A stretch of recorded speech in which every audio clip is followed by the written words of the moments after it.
इससे पूर्व के वीडियो में आपने प्राकृत संख्या, पूर्ण संख्या, पूर्णांक, परिमेय संख्या, अपरिमेय संख्या, वास्तविक संख्या आदि के बारे में देखा। परिमेय संख्याओं को जब दशमलव में बदला जाता है तो अंश का हर में भाग दिया जाता है। आपने कई भाग दिए होंगे, कई बार शेषफल शून्य आता है, कई बार शेषफल शून्य नहीं आता है। आज हम वापस भाग की क्रिया करके अलग अलग प्रकार के दशमलव का निर्धारण करेंगे। सबसे पहले 8 का भाग 3 में दिया, भागफल प्राप्त हुआ 0.375 और शेषफल शून्य आ जाता है। 9 का भाग 8 में देने पर भागफल 0.888 और इसी प्रकार 8 अंक रिपीट होता रहेगा, उनकी पुनरावृत्ति होती रहेगी, बार बार आता रहेगा और शेषफल कभी भी शून्य नहीं हो रहा। 7 का भाग 6 में देने पर भागफल प्राप्त होता है 0.85714 और इसी प्रकार आगे। इसमें भी शेषफल शून्य नहीं हो रहा है, बल्कि जहाँ से अपन ने 6 में भाग देने का कार्य शुरू किया था, वापस वही स्थिति आ गई, शेषफल 6 आ गया। यानी यही प्रक्रिया वापस आती रहेगी, यानी 8 5 7 1 4 2 यही अंक अपने को बार बार भागफल में प्राप्त होते रहेंगे। अब देखिए, अपन ने जो प्रथम स्थिति बनती है वह यह है कि जब शेष शून्य हो जाता है। 3/8 वाले उदाहरण से देखते हैं कि कुछ चरणों के बाद शेषफल शून्य हो जाता है। इसी प्रकार 1 में 4 का भाग देने पर भागफल आता है 0.25 और शेषफल शून्य आ जाता है। 456 में भाग दें 125 का तो भागफल प्राप्त होता है 3.648 और शेषफल शून्य आ जाता है। अपन कहते हैं भाग समाप्त हो गया। इन सभी परिस्थितियों में परिमित चरणों के बाद शेषफल शून्य प्राप्त होता है। इस प्रकार प्राप्त दशमलव प्रसार को शांत दशमलव कहते हैं। दूसरी स्थिति, जब शेषफल कभी भी शून्य नहीं आ रहा है, परंतु हमें भागफल में अंकों का एक पुनरावर्ती खंड प्राप्त हो रहा है, जैसे 8/9 बराबर 0.888 और इसी प्रकार आगे। 6/7 बराबर 0.857142 और इसी प्रकार आगे। यह दशमलव प्रसार अशांत आवर्ती या अनवसानी आवर्ती दशमलव कहलाता है। 8/9 के भागफल में 8 की पुनरावृत्ति होती है, अतः 8/9 बराबर 0.888 और इसी प्रकार आगे को हम 0.8 बार लिखते हैं।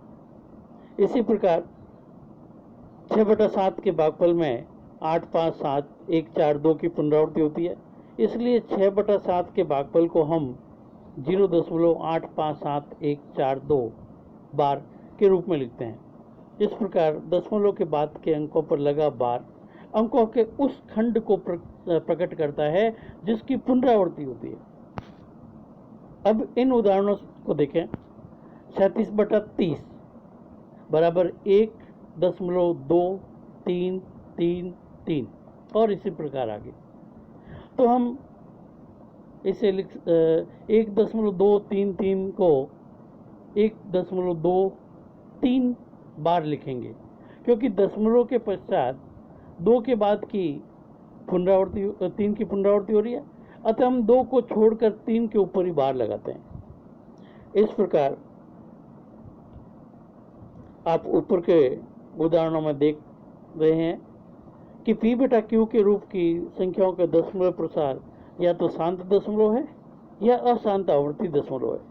अतः हम कह सकते हैं कि परिमेय संख्याओं का दशमलव प्रसार या तो शांत दशमलव होता है या अशांत आवर्ती दशमलव ही हो सकता है। अब हम तीसरे प्रकार के दशमलव के बारे में अध्ययन करते हैं। इन दशमलव प्रसारों को देखें। वर्गमूल 2।